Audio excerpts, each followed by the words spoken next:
Welcome to Tife Files TV. We are back again with the latest gossip. Mai Titi vachituka kamsikana kari kutendera all over social media kanonzi ritz kakamitiswa kane vanatuka kambotuka masingle mothers. Saka vanga vachituka Mai Titi kamsikana ikaka kana DJ ollah vachiti kaswashaya zvokuita kamsikana kakaituka masingle mothers. Saka Mwari vakakagona tererai munhu kuenga zvakaoma. And why are you not being so nice? Do you know tikamwana kaigara kakandituka, guys, every day of her life? Kaigara kakandishauda ku TikTok. Why should I be nice? She used me as a why should I be nice to somebody who would be saying shit about me? Otanzi ndofana kuita nice kwari. Kakatomboya ku inbox kangu kakandisira message ndikakaignore. That's how so not nice I am. Why should I be nice to her? Wakambonzwa zvakainditaura kudhara. Kanoda kutamba nemunhu ane criminal record kakambopinda mujeri here. Isu tiri matags katakatombogarara muchikurubi. Kanezera nekufanana nethug here kamwana kaikai. Kanoziva life yechithug here. Kanga achifananidze neni ndakagara 5 months handikakati nde criminal record. Isu tiri magangster. Kanga afanane neni here chaizvo kuti makafanana chii chaizvo. Chai kaida kufanana neni. Why should I be nice to her? She should go hang. And they have the same pakaituka masingu mother mamsinganzwe. You people like to pity party people. Mangwana isusu chai takambozvita vanhu mukauya mukati nekuti wakamboti chi. Kakambotuka masingu mothers uku. Masingu mothers akashaudwa akachifuta kunge kakapenga straight up. Kakazodi manje kakazonzwi. Kakazorakashwa kakapiwa mwana mutsvuku anenge muIndia wekunhingirikinu. Kaizvita kunge kakapenga sereki kachishauda. Do you think me am happy ndichiona masingu mother achishaudwa ndozoya nchita pity party? Enda unoita pity party iwewe. Enda unomuitira iwewe ndione tsitsi sereki dzaJesu.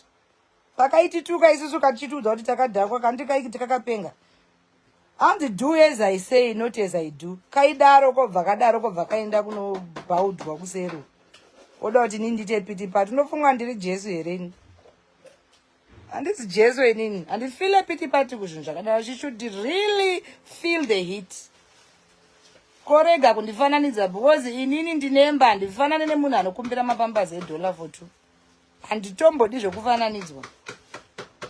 Ene panguva yangu kana yekutambura ndaisakumbira. Ndaisaenda futi kuma-radio station ndaizvishandira. Ndinoenda ku-radio station nokumbira mapamba kuita kunge zvinonzi ari kukumbira mapedzi evanasikana vari kushaya. Pakaiswera kachiita kunge kari kuziya zvakari kutaura kachiita kunge kari kuziya zvakari kutaura ku TikTok. Maidi ukatsiura moda undudzwa ndizwe tsitsi nini.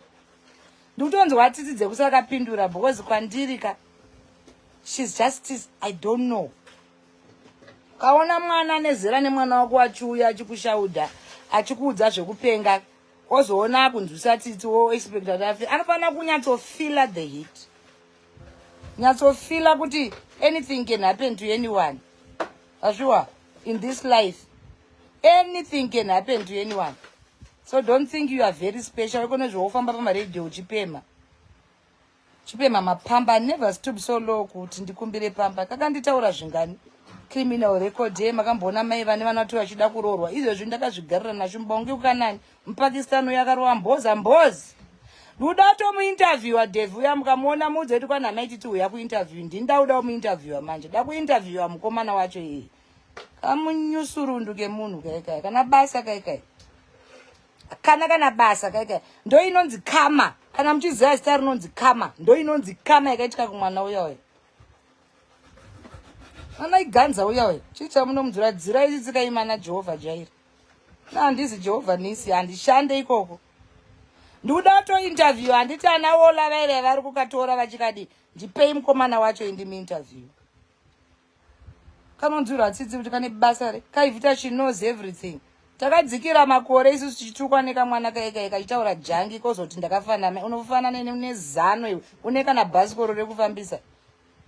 Une kana chikochikari unoda undijairira uda uramba uchingomeshana zita rangu zvisina kana ne nhingirikini ne direction uchazoga manje ukazondibhowa. Every day pauri unongoti pwaititi ndindakakumitisa here kana kuti mupakistani uye hanzvadzi yangu here. Kogara uchiti pwaititi kuita sei? Pese pauri hauneti. Mumwe musi ndichati vachikuinterviewa vandideidze ndive ndikutwasanure neshamu. Aikazvi. uda kundijairira nguri wakabvira pwaititi ri kubva rini ndindakakumitisa pwaititi mangwana pakafana nguri wakabvira uda kutsvaga chi uda kunditsvaga here ndichanyatsokusetera kuti pavanokudeidza paipa kuinterview uchibuda imo nimbokubata nimbokutwasanura inde kudyisa mapamba iwayo mukanwa kana usingandizi kabenzi kamunhu kasina odi kabenzi kemwana auramba uchingomeshena zita rangu zisane basa rese panapa kuti wange zvinonzi ndine ukama nevanhu vakakumitisa satongonopenga iwe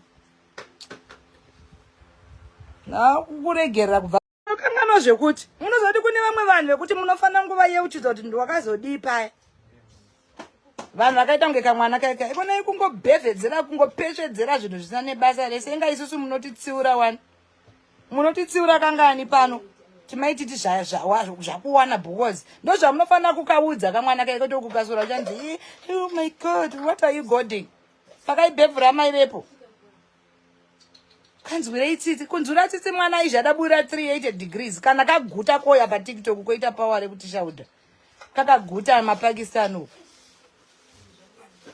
makuda kuti tikanzwire tsitsi manje mwari akasika munhu nemufananidzo uya kuti andifananidza not your twin I'm not related I don't even want to relate to you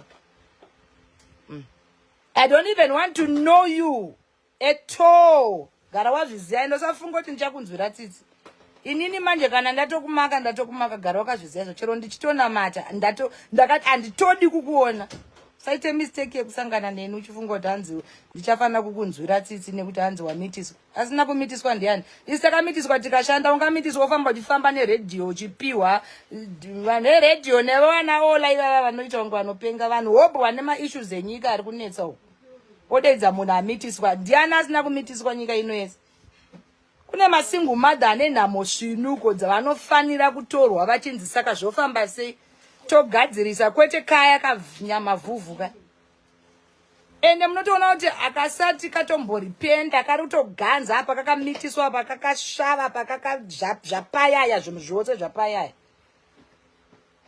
moda kuti tinzwe tsitsi dzekuita se pakaituka masingle mother maidi kuti nyara vakadzi vakuru handikaita simukatienzane ngakatishanda isu takaita vana tikasiwa nevarume vemichato hatinambotorwa kuredhiyo tu isu kunonzi nhau dzichiverengwa parumitiso kashamisa chiika moda kuswera mungatini mwana wanga vamitiswa ndomuendesa kuredhiyo munopenga here imi vanhu moda kungosapota zvisina nebasa rere mwana wangu womitiswa nhasi ndonoti kwaola uku ndichitsvaga baba wacho kumaintenance koti hakuzivi kuda cloud problem akasi kuzva kuti kari kutambura kari tofunga kuti kuzvinyadzisa she keeps on humiliating herself she keeps humiliating herself she thinks she's getting cloud what kind of celebrity is that yaurida kuita celebrity rekuzikana nenyika yese kunze kwekuti utsvage basa ushande uda kufamba uchikumbira nhanzi zvandiri kuita zvakutondibatsira kushanda zvekuita se ivo vanokupa mapamba navo vanopenga chete vanokupa mapamba ndimi makamitisei makacontributa pamwana iye ane musoro wake iwoyo wewo unofunga zvisina basa she should face her drum ndokurayira kunoita mwana kunoitwa amai havarayire mwana chanzi yochuya kuno ndichikubhevhedzera ndiite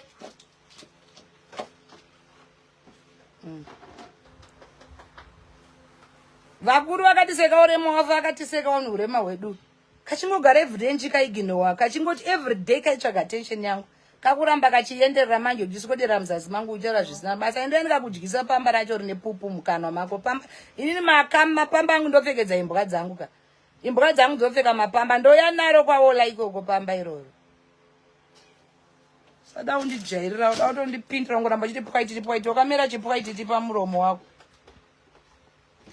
enda unoshanda uku vadeidze weredhiyo kubva kuna navhikendi kana iwo vhikendi indava uchiita zvinhu zvakadhakwa kudaro as much as I like you kana ivo anaola ivo vaya vanotodeidza mwana yekumuunganira kungotova naola ka vanhu vakangwara vanodeidzera munhu kuti azvinyadzise ega papublic ndo zvandongovadira nana vhikendi vaya vanongoda kuti munhu azvinyadzise kungokutora kuti uya uzvinyadzise tiripo takateerera tiri kukuwacha well done katorei futi mukashandise zvekuti viewership iwande.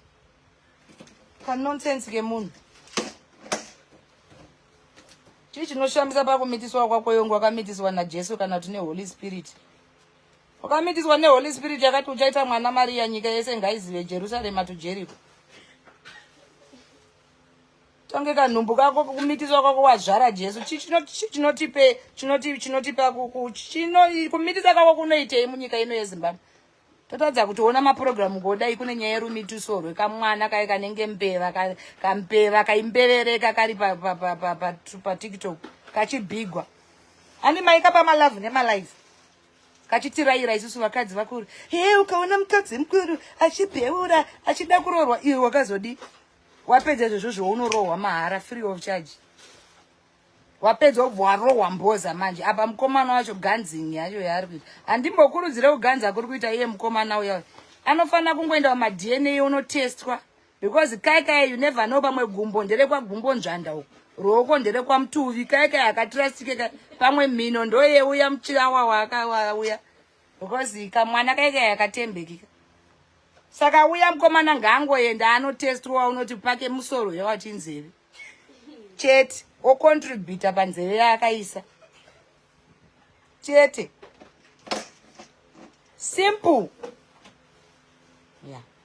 Ndanyatso kukudza manje kana vanhu vari kukunyebera vachikunyaradza kuti anzonoona. Kune vanhu vada kuvakirwawo kuna Natilda vari kutambura maofanzi vanodeidza munhu kuisa munhu kuredhiyo kurumitiso rwani rwaMaria.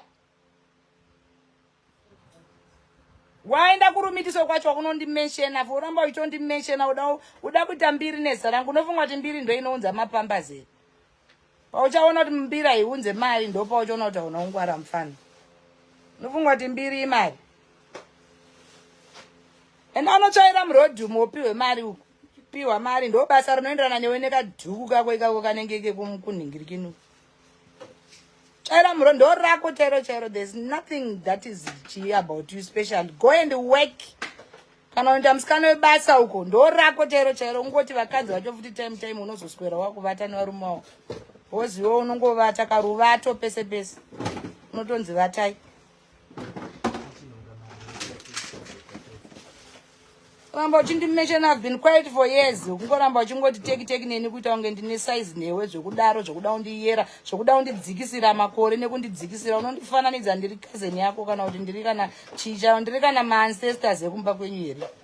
Unoda uta shungu dzekufanana inofanana pakuita wambona nchipemera vana vangu pa social media. Daunzura tsitsi kuti urichi nyatso fila.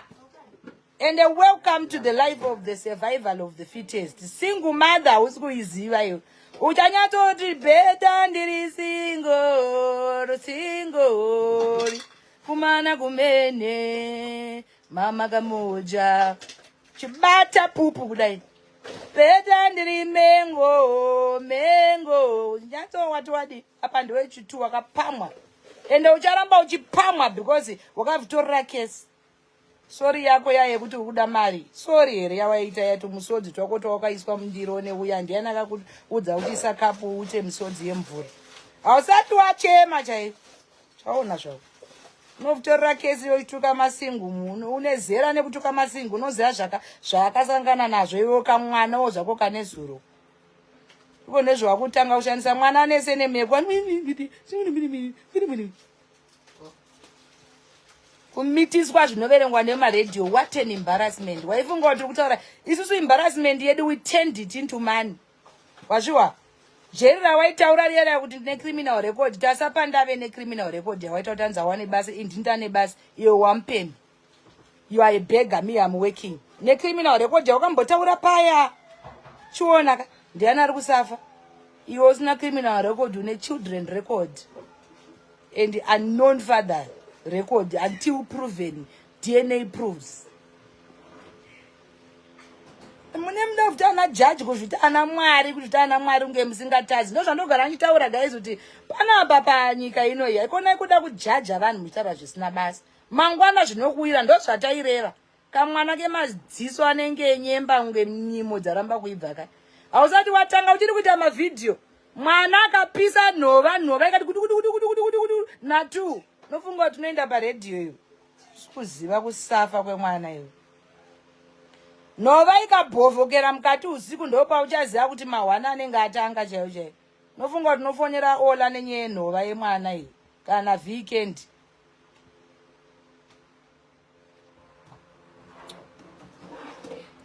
Chiri kutamba zvako iwe. Anofudza mombe chaiko kwangwa kugara kwawauya skin yaye grey.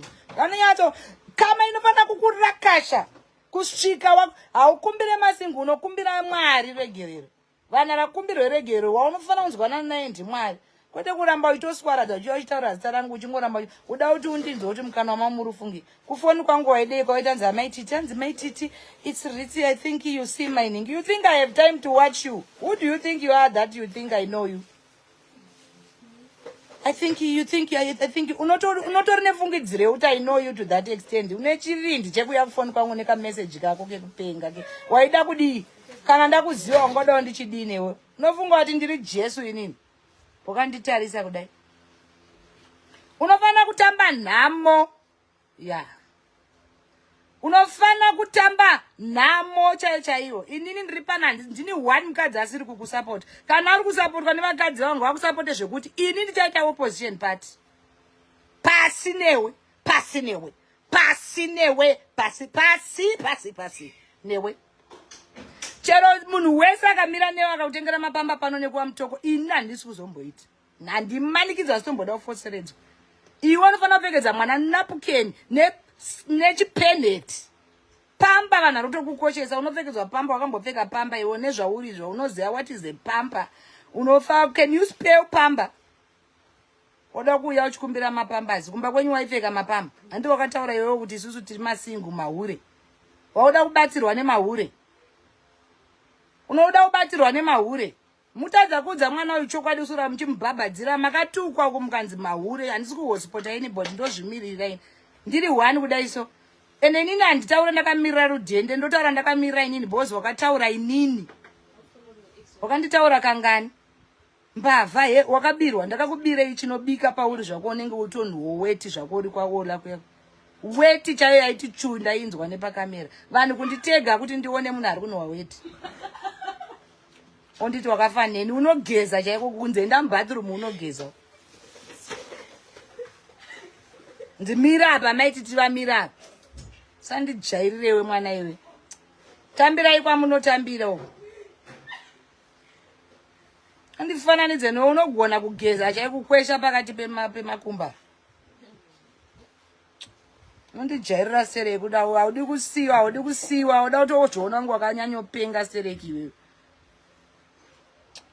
Tanzi ye musamuresponde munomupa mbiri akatoita akagoitei nayo. Izvo zvari kutambura nembiri Jesu mbiri. Wakadine mbiri yatadza kutenga pamba kudai mbiri wakandiisepi. Mbiri yatiza. Famous and broke ndiye munhu anofanira kupiwa zita iroro mwana uya. Famous and very broke. Ndo panoshanda zita remwana uya mupei zita ndo rake chaizvo. Very famous and very broke. Very clever and very stupid and foolish. Wakarowa mbada tu nemuparasteni kana uya muparasteni kana muchiuya anganhangira. Takudherera uchiti pati motivation tusina nebasa rese yetu uchibhaudhwa nenyika yese kumasowe nekuchi. Oda kuzoziya ruregero nhasi pawandidena ndakambenge ndakutsvaga. Ndakambenge ndakudena. Ndanga ndakuita se. Ndakujera ndakutekerana advantage nhasi uchiri ngonditaura ndazvinyararira oda uramba uchingoti paititi unezera nekushama. Mumwe musi uchati uri kwaollah ikoko ndonokupindira mustudio unombonyatsondiziya mushe. Ivo ana ollah vaunotrasta unombovazivera kuti ana ollah uyu ava nokutokwana ivava. Mumwe musi ucharamba kuti Mai Titi ndiri paseri pedhoo ipapo unyatsoona kuti mahwana anenge atangidza chaiwo. Nofarisa sereki mwana iwe unoshaya anokukwapaidza chaiko. Ufunga wakakura usingarohwe ndosaka uchitanga unopenga unge zvinonzi ndomwa mapiritsi eredhi. Kwese kwaungoenda mwana, Mai Titi, washaya zvekuite. ramba uchideidzwa ko uchinozvifumura utaura nyaya dzako dzekamumimba kako kuti unge iwo wakamitiswa naJehovha. Saka uda kuti mwana wako yetimise mumunhingirikini munonzi muchimuya makaiswa Jesu muya aida kuurayiwa naHerodhi. Uda kuti mwana wacho timite se vanhu hobho vari kutambura uku vane vana vakanyatsokurepiwa. Iwe waibhevhura kudai sokuita kudarika Beverly Madhanza Adbe chibhevhurira muchawa. Saka wada kuti chidine mwana wacho tisi takakupa. Mwana wari kushambadza redhiyo yese kuti ngo unopenga. Tisi takakupa.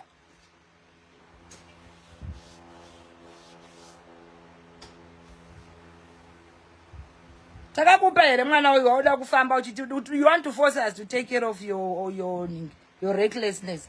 Wakambondiona ndichikumbira mapambazi atanatswa pano. Ini pandakapiwa vanhu vangu vairi ndakafamba ndichitengesa ndichisafa ndakazouya pano paFacebook vanhu vangu vatokura. Ndaisafamba ndichikumbira mari dzemapambazi dzemanapukeni futi pa time yacho. Go and work my guy. Single mothers we work. We don't beg, we work. Kana vaneta dzokera musha unofudza mombe. Ndo dzako chaidzo unofana kufudza mbudzi nemakwai. Unoya kuHarare unezera neHarare unotouya utoita basa rekuuya kuHarare kuno unezera neHarare iwewe. Enda unofudza mombe zvangu wakufudza ndo kwako wabereka mwana ofudza mombe uchiteya mariva. Sauye kuHarare kuno kuzotinyaudza kuno hakuna chako kuno. Muda kujaidza vanhu kungoda ngosimudzira vanhu ngoti munhu wese angoita. You just think sorry is that easy. Saying so, you think sorry is an easy word. You think sorry munhu akangopedza kukurakasha oya uti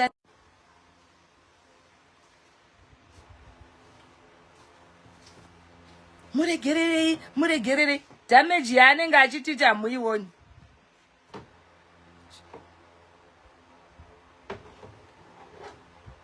She didn't come to my inbox to apologize. She came, I don't know what she came for because ndakangovhura message inbox. Nikataona Mai Titi ndini ritz, I think you know me. Ndakangoti yezvo hanziko nava because ndakabva ndacheka picture vandangoona zvari mashura ya Moses eku TikTok. Ndabva ndatovhara because ndakabva ndatoneta, ndakabva ndamushaira simba. Unodza wakamboshaira messages. Wauna zera nefoni yangu iwe.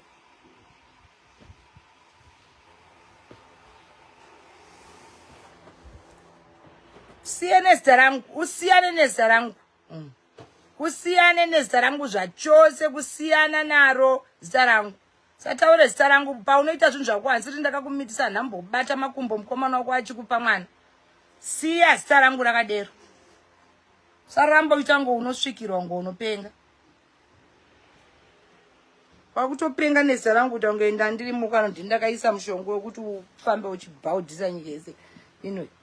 Tonelaki kuti mazaro ndikutotaura zvakanaka. Otherwise ndinoswera ndakupa depression ukadzokera back ukaita postpartum chairo post zvokutaura ini. Siyana neni. Hamba uchidedzwa maredhiyo kwasa radio 3 neRadio 1 neRadio 2 yemuri yese Radio 2 afana udedzwa kana kwaTilda. Radio 2 yemuri yose Radio 2 yemuri yose. Maswera sei pano pachirongwa tine mwana wakamitiswa. Zvakafamba sei? Radio 2 yemuri yose. Ndo zvawo Radio 2 usakangana kuenda ikoko nekuRadio 1. Because uri kufarira zvamaredhiyo siterofungwa kuti vamaredhiyo vavo ndo vakakumitisa. Kana paZBC futi ndo pawasara. Kana paZBC witso chaipo kunhu time yenews ya good evening. The news read by Sichawana. A little girl who thinks she was very clever was impregnated by an unknown fellow. The little girl now is crying for help. But when she was dishing out her punani, she didn't think of the result. The little girl used to insult this woman for no reason. Now she keeps on talking about her as if it's possessed. Kunu. Tada kuveza mjeka uri kuseri kwenews ikoko utango unopenga ungoramba Mai Titi utotadza kufema ne utango uri kupenga kutango uri evil spirit. Wambona mweya wachina unongoteerera munhu uya uchingomuteera kwese kwaeni. Ndo zvakari kuita kamwana kakapesa wangosvika bwaititi bwakuita se. unofananidzana neni unemba iwe, unofanana neni une bhasikoro kana chitupa unacho, unofanana neni panyaya dzewe. Usandifananidze newewe. I didn't fail my life. I'm not a failure like you. Usandifananidze.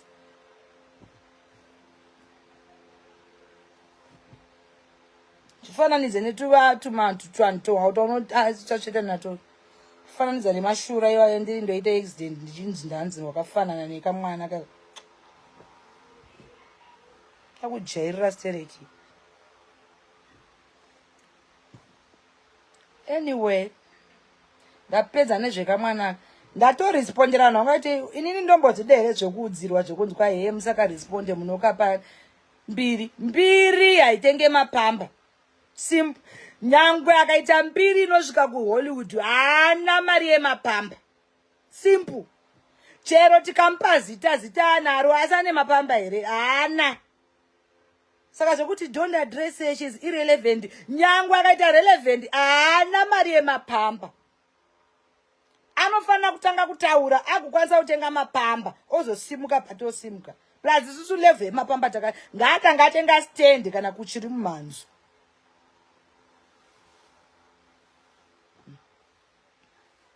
Saka nyangwe mukati watumpa mbiri haitenge unogona kuti mbiri broken famous usina kana cent. Saka mbiri yake tinomupa zvekuti but achiziya chokwadi. Mbiri yake kana apedza kukata mbiri yafamba yatekechera Jerusalem njeko pamba riripi. Sereraki iripi nembiri yenyu mai. Sereraki iripi mai. Mafamba mbiri Jeriko Jeriko. Paizvo kuda isu sagara tinogovera vanhu mbiri. Tinogovera vanhu mbiri ndo basa redu but munei nembiri yatakakupai hapana.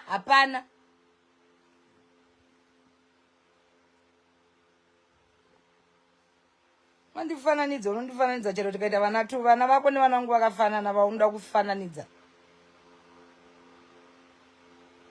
You have failed because you used to think you are a hardcore and they swallow it. Let it sink in you.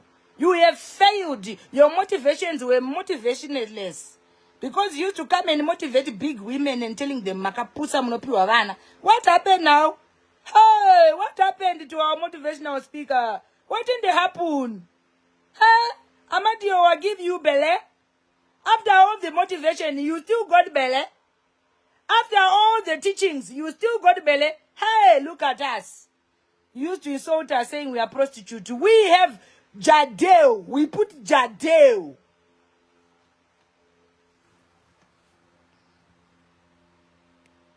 We put Jadeo. That's how clever we are. You, what did you do? You put your belly outside to have kids. And it will not stop there. You have another one. And it will not end. You shall be cursed and you shall have many children like Abraham until you learn. What happened to your speeches now? What happened? Us, you called us prostitutes. We put Jadeo. And we did our shenanigans without Jadeo. You, what did you do? You are talking nonsense. You are not even drinking control pills. You are controllers. Your chibereko is haradada like this. Any sperm that comes, you gamchira.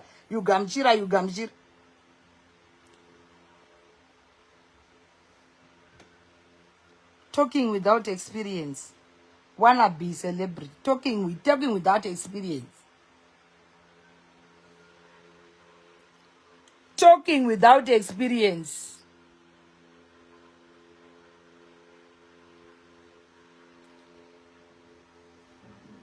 Asi zvakuwana chaiko nezvo unyatso uri parumana nzombe chaipo wafana kunyatsoimba rwiyo rekuti ndaona moto ndaona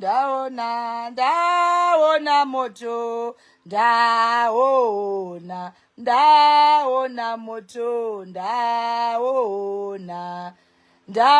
moto ndaona moto ndawo hanzi nawo imi makazvirora ndakazvirora but ndine mari dzangu ka kana ndakazvirora wakana ndichikumbira mari kumne mapamba here kana ndakava ndichikumbira varume kwamuri nhaiyo ndadanzi mimi you are just the same ndakazvirora at least handina kuenda unochemera mari yemurume ndakashandisa yangu handiwazvona ndo musiyano aka akanaka na mari yacho yekuzvirora akanaka na mari yemapambasi saka ndaona moto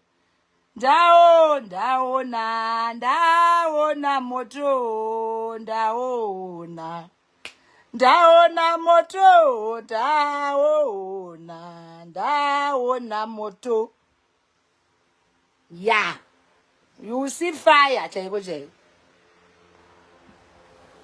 kana brare kugama mukaka hauna tanyatsokaura zvako wati wadiswa tanyatsokaura chaiko chaiko nyatsokaura kuwacha chaiko chaiko and there's a parent that said coming from you unditsvete handisini ndakati mwana kabenzi kafabeka chindituka as a child why was she insulting me as a child why was she insulting me she should suffer the consequences what is said there mwana wangu paakaburitsa manudza muna kuseka beto akaburitsa manudza ana kuburitsa mwana saka ndikoko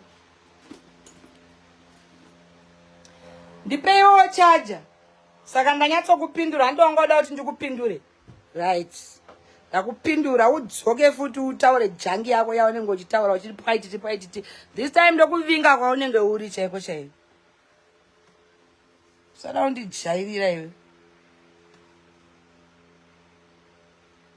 ramba uchipwai this time chakufingira paunenge uri papo ndikuvhare karomo ikako kanoti hanzi pwaititi ungofunga ungoda kushama zita rangu wakaita mbiri naro ukatadza kuita mari chigara pasi usiyana nezita rangu mwana wangu hasi benzi anofamba achimitiswa pese pese achidropa vana kuita kunge ari kudropa macd kana maalbum nonsense muda kusaidhira zvinhu zvisina nebasa rese paindituka maimukuzirira muchimukuzirira nhasi because ndakumupindura makuda kutaura zina basa kaitaurire zita rangu nezuro paola kakatumwa kuti kataure zita rangu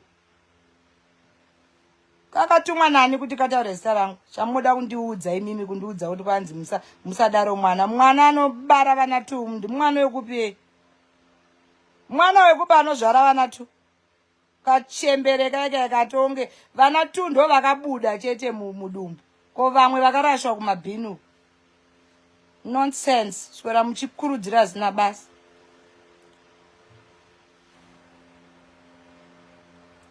kubatikana nei chiri kukubata iwo enda unomutengera mapambasi ngaasiyane nezita rangu ndiani mwana anoita vana tu ndingatoone Felicia nchiti mwana chingonovhura vhalavhula baba shapeni opena baba valavhula ndoti hanzi mwana akangofana mai vake baba mai vachibhaudhwa naye ari pasaidi tibvirei ndobatikana nemwana mudiki asingagone kugeza asina mari yemapamba ndobatikana nei ndinotobatikana iko nezvi ndanyatsobatikana manje because she won't take her name off my mining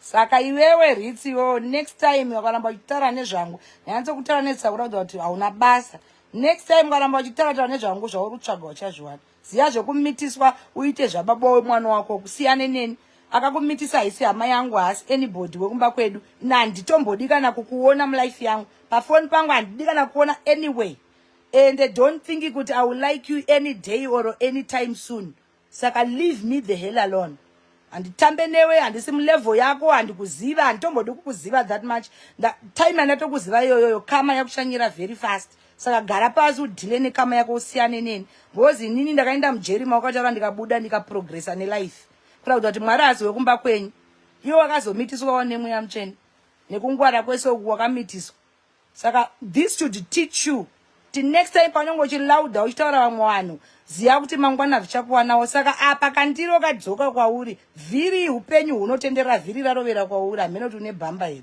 ini ndakanorovera pabhamba hona pandiri nepauri iwewe kuzhandukira hazina basa kupaparaka kuti kunge zvinonzi uri weti yemangwanani paparaka usina kana pekutangira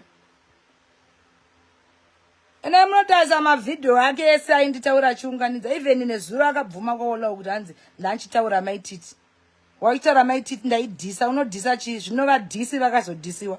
Mudhisi wakadhiswa nezvake, mudhisi wakadhiswa nezvake. Mudhisi dhisa kwenyu kunokupei? Nonsense.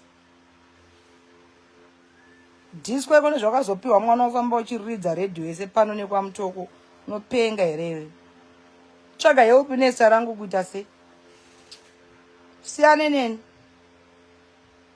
Ndikunzwe futi ndipwaititi pane imwe interview. Iwe vacho anda mainterview garai mandudza kuti kari kuuya kuredhiyo yakati. Yokamirira padho unyatsokabvunza kuti iwe unomborwei chaizvo. Pawangosvikira pwaititi. Kabenzi.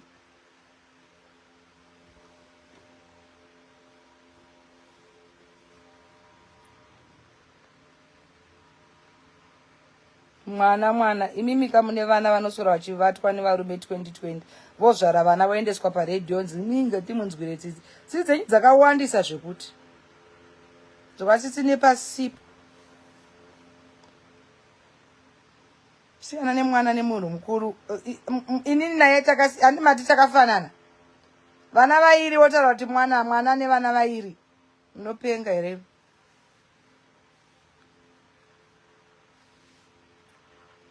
Ndipeiwo charger.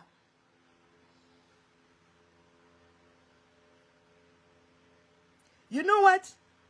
I help people. I help women. I stand for women, and I think you all know that. But on this one, that one I won't stand for her. Majua.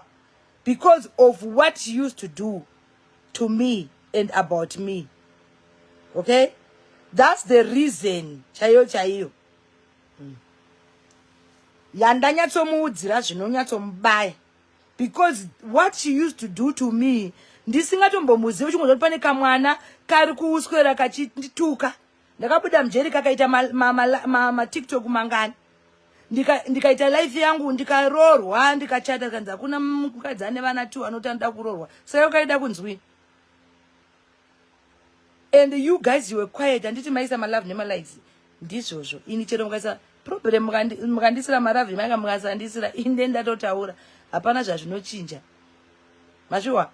And hakuna mwana nevana 2. Anotori mai kone zvautoda kutoita mbuya. Saka noti mwana womutora ndewe kupi mwana nevana vairi. I refuse to be forced to feel for her. I refused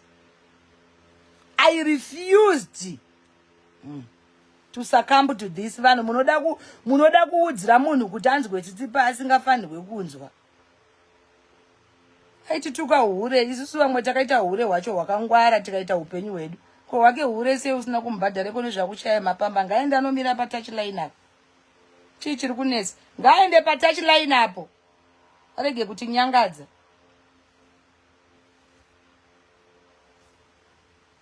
Kana unoshanda mbom. Unoda kuti life yekupiwa nemaoko 2 makumbo pa unenge uchivhura 360 degrees. Unenge uchinyatsotora nguva yako.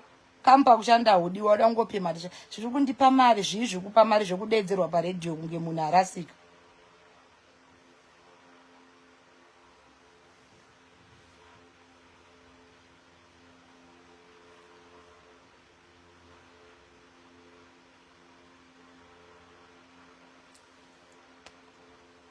Munofunga kuti ndinorwadziwa nezvemashoko here zvinana nengimo zvinyi makatodhakwa ndakakudaita I'm too big to have to receive insults. My body is too big for this insult. They are too cheap. Handitukwe navanhu vasina mota. Handifarire my enemies asina mota yeni kana dzimba. Hana hamuna basa kana kawani. Chero mukapopota pano nekwamutoko hamuna kana nebasa rese hauna kana imba utotaura zvako nestress rent.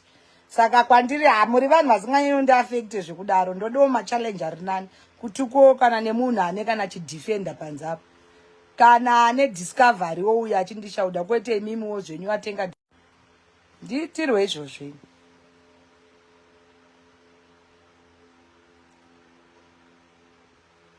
Nditukwe munhu ane data redo maso yapano uzondishaudhondudza kuti vanzi chichi. Zvituko zvendakazvati hazvichakwana. I'm too big. Zvipi hapana kana pazvinombondi-affecta kana.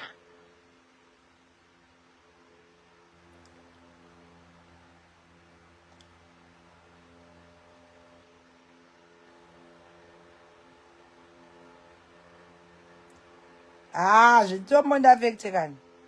Uya mwana ngaasafe kusvika Jesu achiuya. Ngaasafe kusvika Jesu achiuya. Jesu plus kesi iyoyi yakatoipiwa naMwari because Mwari hafarire vanhu vanotuka shirikadzi nemasingle mother. Saka iyi inonzi God's case, hapana kana munyama. Jesu akatotuma uya muIndia we. I'm sure mazvinzwira mega zvataurwa naMai Titi vari kuti kamusikana aka kaivaseka, kaivatuka, kaivanyomba kuTiktok. Saka Mwari ndo vagona vaita kuda kwavo. Vari kudedzera kuti kaituka masingle mothers ona izvezvi kana iko kakutambura kakuda kuzviita inini naiko hatifanani, vanoti on the same league. Handisi guys munoti kudii nazvo. Mai Titi vatuka naDJ Ollah vachiti wakushaya zvekuita here, sei uchingodedza nevanhu vasina nebasa because kaiva kari kupodcast yaDJ Ollah. Thank you so much guys, don't forget to subscribe.